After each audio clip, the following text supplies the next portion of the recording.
भले ये नौकरी ना मिलती, भले दास को दाने दाने के लिए भूख से तड़प तड़प के क्यों ना मरना पड़ जाता, लेकिन इस परमेश्वर के विषय में रत्ती भर भी शंका मन में नहीं, रत्ती भर भी। अगर ऐसी कोई नौबत भक्ति करते करते मेरे संस्कार में आ गई कि मुझे दाने दाने के लिए मोहताज भी होना पड़ा, क्योंकि ये भी परमेश्वर की एक वाणी है। पुण्यात्मा, हर स्थिति में हमने ज्ञान को आधार बनाना पड़ेगा। परमेश्वर की एक वाणी है कि नाम सहित बेवतन भला, जो दर दर मांगे भीखा। गुरुदेव कह रहे नाम दीक्षा लेने के बाद कि हे पुण्यात्मा, अगर तुझे ये नाम मिल जाए, अगर इस परमपिता परमेश्वर का, सतगुरु का, अगर ये कबीर का नाम तुझे मिल जाए, और यदि तुझे कोई देश निकाला भी दे दे, तेरे सामने ऐसी भी कोई नौबत, ऐसी भी कोई विपरीत परिस्थिति पैदा हो जाए कि इस नाम को लेने के बाद यदि तुझे देश निकाला भी दे दिया जाए, यानी तुझे देशद्रोही भी बना दिया जाए, तुझे देश की सीमाओं से बाहर कर दिया जाए, तो कहते हैं नाम सहित बेवतन भला। इस नाम के साथ में तो बेवतन होना भी एक खुशी की बात है। नाम सहित बेवतन भला, जो दर दर मांगे भीखा। और फिर हाथ में कटोरा लेके अगर तुझे दर दर, इस नाम के साथ में अगर तुझे भीख भी मांगने की जरूरत पड़ गई, कोई ऐसा भी समय आ गया, नाम सहित बेवतन भला, जो दर दर मांगे भीखा। फिर परमात्मा कहते हैं क्या हुआ छत्र की छाया चाले, वो राजपाट धेली का। अगर तू नाम पे है, मर्यादाओं में है, और तेरी परीक्षा लेने के लिए सतगुरु ने अगर तेरे हाथ में कटोरा थमा दिया और दाने दाने के लिए तुझे मोहताज कर दिया, तो भी परमात्मा कहते हैं कि क्या हुआ छत्र की छाया चाल है, ये राजपाट दिल्ली का। राजा लोग पहले ऊपर जो अपनी जो भी उनकी सवारी होती थी या जहां भी वो बाहर निकलते थे, तो उनके ऊपर छत्र होता था, अमरेला जैसा। तो गुरुदेव कहते हैं क्या हुआ छत्र की छाया चाल है, यो राजपाट दिल्ली का। दिल्ली यानी 2 कौड़ी का। उस नाम के साथ अगर तुझे देश निकाला दे दिया गया और तू दर दर की भीख मांग रहा है, तो भी तू वो छत्र की छाया में चलने वाले उस राजा और राजपाट से लाखों गुना अच्छा है, उत्तम है। अपने आप को सर्वश्रेष्ठ समझना उस छत्र की छाया में चलने वाले राजा से भी। अगर ऐसी भी नौबत तेरे साथ में यदि नाम दीक्षा लेने के बाद आ जाए तो, और इस नाम को निभाने के लिए तुझे इस कदर अपने गुरु पे विश्वास करना पड़ेगा, इस कदर तुम्हें अंतिम श्वास तक मर्यादाओं में रहना पड़ेगा। वो परमात्मा कैसी भी परीक्षा ले लेगा, जैसे सेव और सम्मन की परमात्मा ने परीक्षा ली। गुरुजी ने बताया कि सम्मन के द्वारा सेव का शीश काटना, एक बाप के द्वारा अपने बेटे का शीश काटना उनके संस्कार में नहीं था, उनके प्रारब्ध में नहीं था, भाग्य में नहीं था। परमेश्वर ने जानबूझ के अपने भगत की परीक्षा लेने के लिए और कमाल की आंखें खोलने के लिए कि सेवादार तो अभी तूने देखे कहां है। ऐसी परिस्थितियां परमात्मा ने जानबूझ के पैदा की, और वो भगत परमेश्वर की उस परीक्षा में खरा उतरा। अपने गुरुदेव को भोजन कराने के लिए उसने अपने बच्चे की शीश तक की कुर्बानी दे दी। तो ऐसा भी यदि कोई समय आ जाए तो परमात्मा कहते हैं बेटा नाम पे रहना, मेरे प्रति विश्वास कमजोर मत कर लेना कि गुरुजी तो जेल में बैठे हैं, पता नहीं क्या होगा, गुरुजी आ नहीं रहे, 7 साल हो गई और कितना समय लगेगा, नाम लेने के बाद भी मेरे साथ ऐसा क्यों हो रहा है, नाम लेने के बाद भी मैं ऐसा दुखी क्यों हूं, परेशान क्यों हूं, मेरा कोई काम धाम क्यों नहीं हो रहा, मेरी बीमारी ठीक क्यों नहीं हो रही। अरे सब कुछ ठीक होगा, सब कुछ। कौन कहता कि नहीं होगा, लेकिन होगा उसका जो विश्वास रखेगा। और विश्वास की कोई सीमा नहीं है, ये कोई मियाद नहीं है कि 6 महीने विश्वास करना पड़ेगा या 1 साल करना पड़ेगा। अंतिम श्वास तक आपको विश्वास रूपी डोर को पकड़े रहना होगा। कब परमेश्वर दया कर दे, मालिक की वाणी है ना कि कबहू तो दीन दयाल के भिनक पड़ेगी कान, नाम राम नाम रटते रहो जब तक घट में प्राण, और कभी तो उस दीन दयाल के भिनक पड़ेगी कान, कभी तो तेरी सुनेगा। इस विश्वास के साथ हमने इस भक्ति मार्ग पे इतना दृढ़ रहना है। तो ये कहानी जो थी छोटी सी दास पे आधारित, यह आपको इसलिए बताने की जरूरत थी पुण्यात्माओं कि अब की बार हमने ये मौका नहीं चूकना है, ये दाव हमने नहीं चूकना है, ये अंतिम मौका है। और ऐसी परिस्थितियां आपके सामने उत्पन्न होंगी क्योंकि परमात्मा आपके विश्वास और धैर्य की परीक्षा लेगा। अगर आपको सतलोक भेजना है तो, क्योंकि परीक्षा परमात्मा उसी आत्मा की लेगा जो परमेश्वर की प्यारी आत्मा होगी, जिसको परमात्मा लोहे की तरह आग में जला जला के फिर ज्ञान रूपी हथौड़े से चोट मार मार के उसका औजार बनाएंगे, फिर उसकी कीमत बनेगी। वरना लोहे को कोई नहीं पूछता, 25-30 रुपए किलो के भाव मिलता है।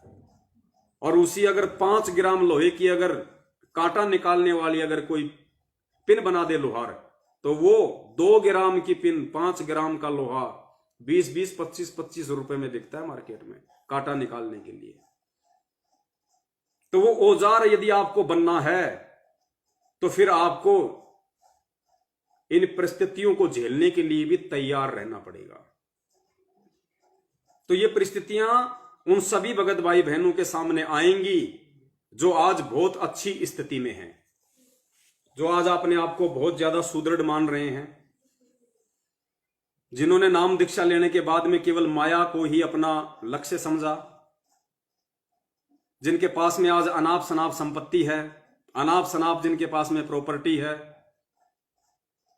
जो काम धंधे को आगे से आगे बढ़ाए जा रहे हैं, रुकने का नाम ही नहीं ले रहे, पता नहीं क्यों, किस लिए, क्या करना चाहते हैं, क्या बनेंगे। उन आत्माओं को वो परमपिता परमेश्वर सतगुरु रामपाल जी महाराज अगर इस जन्म में पार करेगा, यदि परमेश्वर ने उस आत्मा को चुन लिया कि इस आत्मा को मैं इसी जन्म में पार करूंगा, तो वो आत्मा चाहे आज करोड़ोंपति क्यों ना हो, चाहे वो 2-2 फैक्ट्रियों का मालिक क्यों ना हो, अगर इसी जन्म में परमात्मा ने उसको पार करना होगा तो परमात्मा उसको दारिद्र की श्रेणी में लेके आएंगे। उसकी दिन रात एक करके जो प्रॉपर्टी कमाई हुई है उसको किसी भी तरह से परमात्मा नष्ट करवाएगा। चाहे कोई व्यापार में घाटा लगे, चाहे घर में कोई बीमारी आए, उसमें 2-3 लाख 4-5 लाख रुपए बर्बाद हो जाए, कोई भी कारण बनेगा आपके साथ में, वो प्रॉपर्टी आपकी परमात्मा छिन्न भिन्न करवाएगा और आपको उस श्रेणी में लेके आएगा।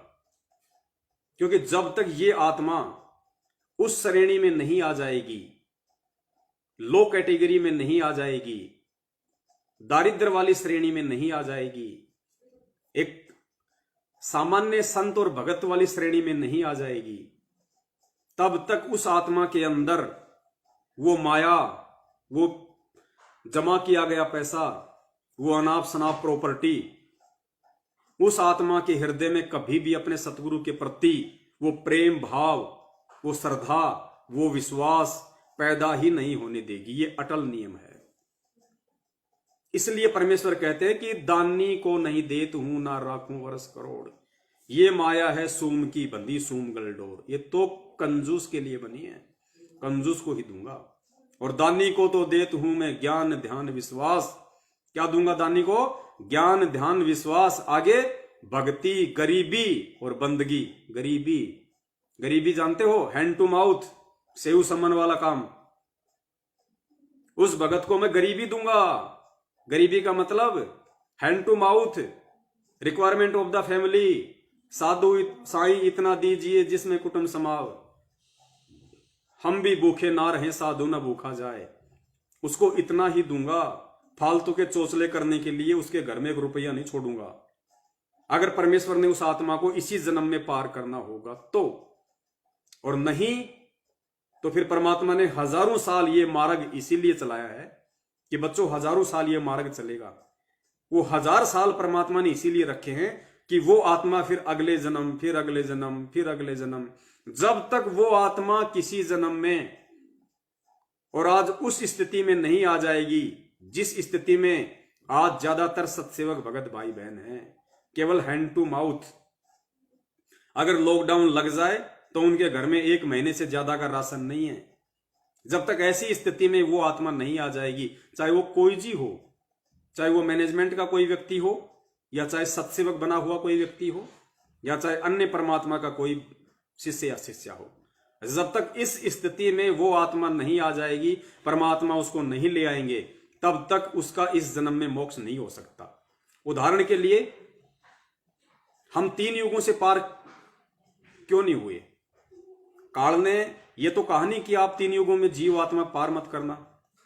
जब एग्रीमेंट हुआ था परमेश्वर का, तो काल ने यह कहा था कि परमात्मा 3 युगों में जीव थोड़े ले जाना और कलयुग में जितने मर्जी ले जाना। तो थोड़े जीव तो परमेश्वर ने पार करने थे ना, लेकिन फिर भी परमात्मा थोड़े भी नहीं कर पाए, इतने ज्यादा नहीं कर पाए। क्यों? क्योंकि वो आत्मा उस स्थिति में नहीं थी उन 3 युगों में। गुरुजी ने बताया कि 3 युगों में इसके पास में इतने पुण्य होते हैं, इतने पुण्य होते हैं, इस आत्मा के पास में सुख सुविधा के इतने साधन होते हैं, ये इतना मौज मस्ती में होता है कि ये सतगुरु की भक्ति को अपनाता ही नहीं। अपना लिया तो वो माया इसको विश्वास नहीं होने देगी। कहीं ना कहीं उसके मन में ये रहेगा कि मेरे को तो ब्रह्मा विष्णु महेश या मेरे जो अन्य देवी देवता हैं, जिनकी मेरे बाप दादा पूजा पाठ करते आ रहे हैं, जिनकी मैं कर रहा था, वो ही दे रहे हैं। उस आत्मा में, उस माया के चलते, उन भौतिक सुख सुविधा के साधनों के चलते जो उसके पास में संग्रहित हैं, उसको कभी भी सतगुरु के प्रति विश्वास नहीं होने देंगे। सतगुरु के प्रति वो आस्था, वो लगन उसमें पैदा नहीं होने देंगे। क्योंकि माया का दूसरा मतलब है काल। आपके घर में जितनी ज्यादा अनाप शनाप माया है, मतलब आपके घर में काल बैठा हुआ है। वो आपको कभी भी परमेश्वर में वो भाव प्रकट करने नहीं देगा। जाहिर सी बात है, मेरा जैसा जो एक दारिद्र व्यक्ति है, उस पर अगर कोई संकट आ गया तो मैं क्या करूंगा? चारों तरफ से मेरे रास्ते बंद हैं, परमेश्वर ने बिल्कुल ब्लॉक कर रखे हैं। अब ऐसी स्थिति में मैं क्या करूंगा? सिवाय उस परमेश्वर पे विश्वास के, सिवाय उस परमेश्वर से प्रार्थना के, हृदय से, आत्मा से। परमेश्वर से विपत्ति आने पे प्रार्थना तो एक लखपति भगत भी करता है, एक करोड़पति भगत भी करता है, लेकिन उसके विश्वास करने का जो तरीका है, उसमें जो कसक है, जो विश्वास में, जो प्रार्थना में जो कसक है, जो तड़प है, वो उस लखपति में नहीं हो सकती। उस करोड़पति की प्रार्थनाओं में वो तड़प नहीं हो सकती। वो केवल फॉर्मेलिटी के लिए करेगा। और जो वास्तव में दारिद्र है, सारे हर तरफ से जिसके रास्ते बंद हैं, वो क्या करेगा? वो हृदय से पुकार करेगा, वो परमेश्वर से हृदय से पुकार करेगा। और फिर गुरु जी की वाणी है कि परमात्मा हमेशा आत्मा की सुनता है, मन की बकवाद नहीं सुनता, आत्मा की सुनता है। तो आत्मा से प्रार्थना करने के लिए आपके अंदर भाव चाहिए, विश्वास चाहिए, श्रद्धा चाहिए, लगन चाहिए, तब आपकी बात उस परमेश्वर तक पहुंचती है। आपने देखा होगा 2 पहलवान हष्ट पुष्ट अट्टे कट्टे आपस में वो कुश्ती लड़ते हैं, तो फॉर्मेलिटी क्या करते हैं? वो भी भगवान को याद करते हैं, नीचे झुक के, मिट्टी हाथ में लेके, यूं लगा के, यूं करके, पता नहीं क्या क्या करेंगे। कोई गले में कोई पेन रखा होगा, कोई भी देवी देवता का, उसको वो भी फॉर्मेलिटी कर रहे हैं। वो हट्टे कट्टे, उनको कोई दिक्कत नहीं, उसको घमंड है अपनी बॉडी पे, अपनी पावर पे घमंड है कि मैं जीतूंगा। लेकिन क्या कर रहे हैं? वो भी फॉर्मेलिटी करते हैं, देवी देवता को याद करते हैं, पहले भगवान को याद करते हैं, 2-4 बार यूं करेंगे इधर, क्योंकि उन्होंने फिल्मों में वो डायलॉग देखे हुए हैं। अब पूछता तो हनुमान जी को है, और वो हनुमान जी की फोटो निकाल के क्या करेगा? यूं, ईसाइयों की तरह करेगा यूं। अरे यार, तू हिंदू धर्म को मानने वाला, हनुमान जी की पूजा करने वाला, ये कहां से आ गया बताओ? और हनुमान जी की मूर्ति को हाथ में लेके करेगा, उसको जो सोने चांदी की बनवा रखी है, उसको लेके यूं करेगा, यूं। बताओ, ये फॉर्मेलिटी। तो ठीक इसी प्रकार पुण्यात्माओं, जिस भगत के पास में अनाप शनाप माया है, अनाप शनाप प्रॉपर्टी है, या आवश्यकता से ज्यादा है, या इस परमेश्वर की वाणी से अधिक है कि साईं इतना दीजिए जिसमें कुटुंब समाव, हम भी भूखे ना रहें, साधु ना भूखा जाए। इस वाणी से ज्यादा यदि किसी भगत के पास में प्रॉपर्टी है, संपत्ति है, माया है, तो प्रार्थना वो भी करेगा परमात्मा से, अरदास वो भी लगाएगा, लेकिन उसकी अरदास में, उसकी प्रार्थनाओं में वो कसक नहीं होगी। जो कसक, जो तड़प उस परमात्मा को आकर्षित करने के लिए एक भगत की प्रार्थना में होनी चाहिए, उसकी वाणी में होनी चाहिए, जो दर्द होना चाहिए, वो नहीं होगा उसमें। इसलिए परमात्मा उसको नहीं सुनता, क्योंकि ये परमेश्वर आत्मा की पुकार सुनता है, ये मन की पुकार नहीं सुनता। तो पुण्यात्माओं, हमने उस स्थिति में आने के लिए कि परमात्मा हमारी हर प्रार्थना को सुने, परमात्मा हमारी हर अरदास को सुने, उसके लिए हमने पुण्यात्माओं परमेश्वर की इन वाणियों को आधार बनाना पड़ेगा। और इन वाणियों को आधार बना के जब तक हम इन वाणियों पे अमल नहीं करेंगे, इन वाणियों पे हम नहीं चलेंगे, हम उतना ही संग्रहित और हम यदि उतना ही काम धंधा नहीं करेंगे, रिक्वायरमेंट ऑफ द फैमिली वाला, बाकी समय अपना परमात्मा की भक्ति में नहीं लगाएंगे, तब तक समझो हम उस परमेश्वर को प्रसन्न नहीं कर रहे, हम काल को खुश कर रहे हैं। क्योंकि परमेश्वर की वाणी इस दोहे से, इस वाणी से ऊपर बढ़ने की आज्ञा नहीं देती। और यदि हम इस वाणी से ऊपर हैं आज भी, या बढ़ने की कोशिश में लगे हुए हैं, तो हम काल को खुश कर रहे हैं, हम परमेश्वर को खुश नहीं कर रहे, हम सतगुरु देव जी को खुश नहीं कर रहे। तो आने वाले विनाश के समय में उन आत्माओं की मदद परमात्मा तब तक नहीं करेगा जब तक उन आत्माओं के पास में अपनी खुद की मदद करने के लिए संपत्ति होगी, धन होगा। आज यदि मेरे पास में 1,00,000 1,50,000 रुपया बैलेंस होता, तो पुण्यात्माओं मैं उस परमात्मा से इस दर्द और कसक के साथ कभी अरदास नहीं करता। अपने मन में कभी यह विचार नहीं लाता कि हे परमेश्वर, अगले महीने के लिए तो दास के घर में कुछ है ही नहीं, तो परमात्मा दास को आशीर्वाद दीजिए, कोई ऐसा काम धंधा दीजिए परमात्मा, दास का कोई मार्गदर्शन कीजिए परमेश्वर। और दास अपनी तरफ से यह सोचने लगा कि ऐसे ऐसे उस भगत भाई के पास में जाके अपना मजदूरी का काम करूंगा। मैंने सोच लिया था फाइनली, मेरे पास और कोई ऑप्शन नहीं था। इसलिए परमात्मा ने तुरंत मेरी अरदास सुनी, तुरंत मेरी वो पुकार सुनी, मेरी प्रार्थना को स्वीकार किया। ये आत्मा का साथी है। चाहे पहाड़ पे बैठ के प्रार्थना कर लो, नामदान केंद्र पे परमात्मा को किसी ने बांध नहीं रखा। ये आत्मा का साथी है, स्वतंत्र है। वो खुद तो स्वतंत्र है ही, अपनी आत्मा को भी उसने स्वतंत्र छोड़ा हुआ है।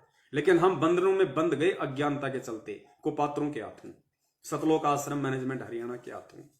और आज भी हमने उस परमात्मा तक जो धरती पे आया हुआ है साक्षात, उस तक भी अपनी प्रार्थना पहुंचाने के लिए हमने ये दलाल पाल लिए, हमने ये बीच में एजेंट खड़े कर लिए। जिन एजेंटों को, जिन दलालों को समाप्त करने के लिए परमात्मा 3 युगों से संघर्ष कर रहे हैं। आज से पहले हम जो पूजा पाठ भक्ति करते थे उसमें क्या था? बीच में दलाल थे, कमीशन खोर थे। पंडितों के माध्यम से हवन करवाते थे, यज्ञ करवाते थे, कोई भी बात होती थी हम उनके माध्यम से सारे काम करते थे, जैसे कि वो भगवान और भगत के बीच में एजेंट बन के बैठे थे। माँ बाप का मोक्ष करवाना था तो भी उन पंडितों से हमने करवाना पड़ता था। कोई भी हवन यज्ञ होम, छोटी मोटी ब्याह शादी विवाह, कोई भी मुहूर्त निकलवाना पड़ता तो हम उन एजेंटों के पास जाते थे। हमें यह था कि भगवान भगत की नहीं सुनता, भगवान तो एजेंटों की सुनता है। तो परमात्मा ने यह तत्व ज्ञान दे दे के पिछले 3 युगों तक इस ब्राह्मणा का सत्यानाश किया परमात्मा ने। यह तत्व ज्ञान इसीलिए दिया परमात्मा ने। इतने परेशान इसीलिए हो रहे हैं परमात्मा।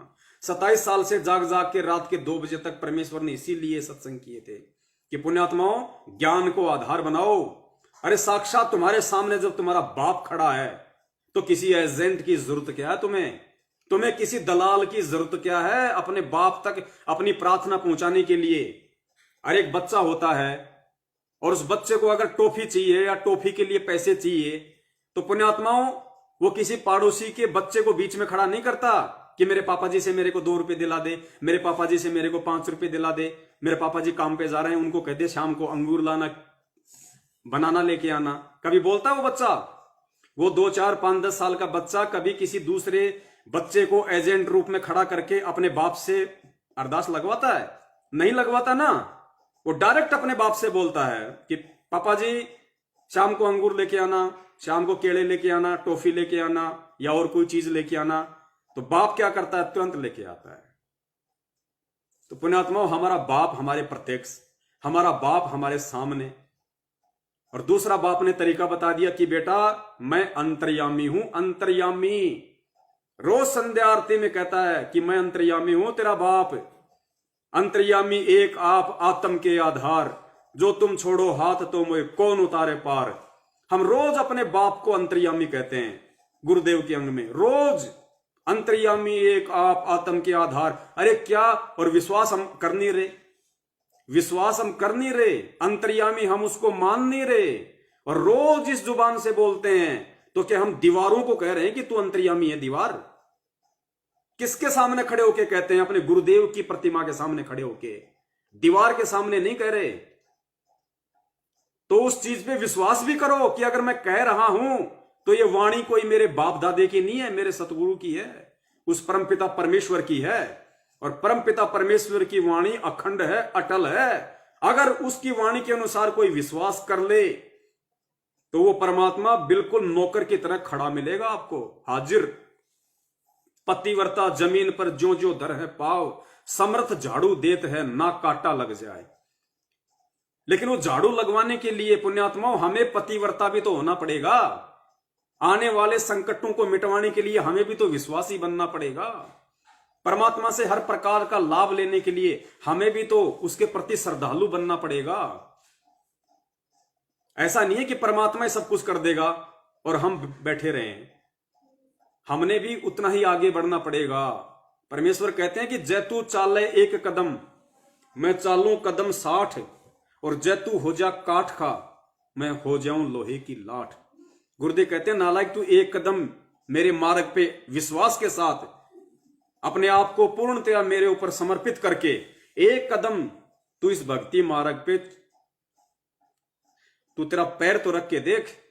जैतू चाले एक कदम, वो एक कदम ऐसे नहीं, विश्वास के साथ, समर्पण भाव के साथ, पूरी श्रद्धा के साथ इस भक्ति मार्ग पे जैतू चाले एक कदम। तो परमात्मा कहते हैं मैं 60 गुना चलूंगा तेरे आगे, 60 गुना। जैतू चाले एक कदम, मैं चालू कदम 60। और फिर परमात्मा कहते हैं जैतू हो जा काठ का, काठ होता है लकड़ी, जैतू हो जा लकड़ी का तो मैं बन जाऊं लोहे की लाठ। कहते हैं नालायक, तू एक बार लकड़ी के जितना कम से कम मजबूत होके तो देख मेरे ऊपर, इस मार्ग के ऊपर। मैं अगर तेरे लिए अगर लोहे की तरह टाइट ना हो जाऊं तो कहना। अब परमेश्वर ने कहां कमी छोड़ रखी है भाई? सत्संगों के माध्यम से, वाणियों के माध्यम से, शब्दों के माध्यम से, हर तरीके से तो परमात्मा ने पूरी तरीके से हमें समझा दिया, हमें बता दिया। अब उसके बाद अगर कोई कमजोरी रहेगी, कोई कमी रहेगी तो आप और हमारी रहेगी, परमात्मा की नहीं रहेगी। और यही वो कमजोरी है जिस कारण आज सार नाम तक प्राप्त करके भी लोग कोरोना से मर रहे हैं, अकाल मौत मर रहे हैं। सतगुरु के भगत की तरफ तो काल आंख उठा के भी नहीं दे सकता, आंख उठा के भी। अरे राष्ट्र